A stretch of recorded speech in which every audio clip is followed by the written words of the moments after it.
Selamat pagi semuanya, saya akan memberikan edukasi berkomentar di media sosial. Contoh media sosialnya Instagram dan Facebook.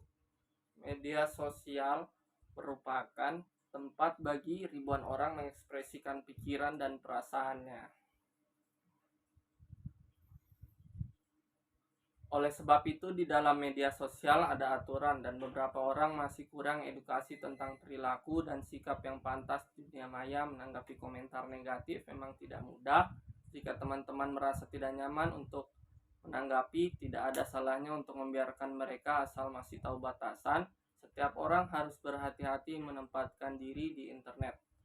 Menurut pasal 28 ayat 2 Undang-Undang Informasi dan Transaksi Elektronik UU ITE, seseorang bisa dijerat pelanggaran bila dengan sengaja dan tanpa hak menyebarkan informasi yang ditujukan untuk menimbulkan rasa kebencian atau permusuhan individu maupun kelompok masyarakat tertentu.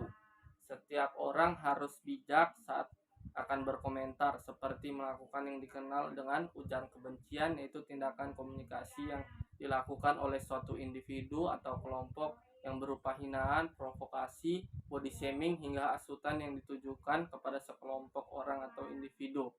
Dan ada ancaman hukuman penjara paling lama 6 tahun dan denda paling banyak 1 miliar. Karenanya, tersangka dikenakan tuduhan atas pasal ini biasanya langsung ditahan oleh pihak kepolisian.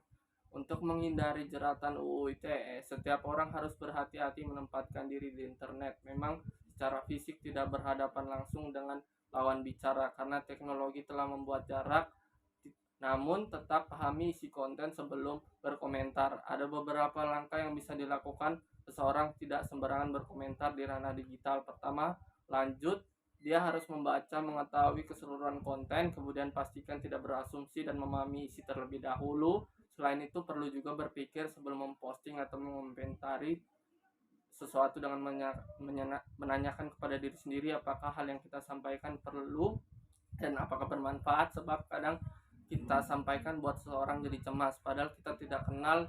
Yang punya akun pun jadi gelisah, cemas, depresi, hingga membuat seseorang bunuh diri. Dan tentu menyakitkan membaca komentar negatif dari orang yang bahkan tidak kita kenal sama sekali. Walau mencoba untuk bersabar dan mengabaikan, namun tentu ada kalanya kita sudah lelah untuk membiarkannya begitu saja. Ada cara yang tepat untuk menanggapi komentar negatif di media sosial. Berikut saya akan menyampaikan cara yang bisa dicoba. 1. Pertama, tanggapi dengan cara yang positif, tidak peduli seberapa negatif komentar tersebut. Hal ini menunjukkan bahwa kamu peduli dengan orang lain yang ada di halaman media sosialmu. Jangan bersikap defensif, jangan marah dan terlihat berkelas. Jika tidak, kamu akan dianggap kehilangan ketenangan dan tampak kurang kredibel. 2. Tetap bersikap sopan. Kamu harus tetap bersikap sopan, jauhi drama dan tetap dengan tenang meskipun kamu diserang dengan agresif. Jangan menanggapi dengan emosi atau kehilangan ketenangan, apalagi sampai melontarkan kata-kata yang kasar dan tidak sepantasnya dilihat di publik. Hal ini sangat penting jika akun media sosialmu digunakan untuk bisnis atau jika kamu adalah karyawan dengan akun untuk publik. 3. Hubungi secara pribadi. Kamu bisa mengalihkan percakapan dari mata publik ke pesan pribadi, kecuali komentar negatif mereka dapat diselesaikan dengan cepat di kolom komentar. Berbicara langsung secara pribadi merupakan pilihan terbaik, namun jangan hanya semata-mata mengirimkan mereka pesan langsung. Sebaliknya, tinggal komentar yang meminta mereka menghubungimu untuk diskusi secara pribadi. 4. Balas secepatnya. Satu hal yang perlu diperhatikan adalah jika kamu memilih untuk menanggapi komentar tersebut, lebih baik melakukannya secara cepat, kecuali kamu sedang menunggu temanmu untuk membantu. Hal ini menunjukkan bahwa kamu tidak mengabaikan masalah atau mencoba menghindari masalah. 5.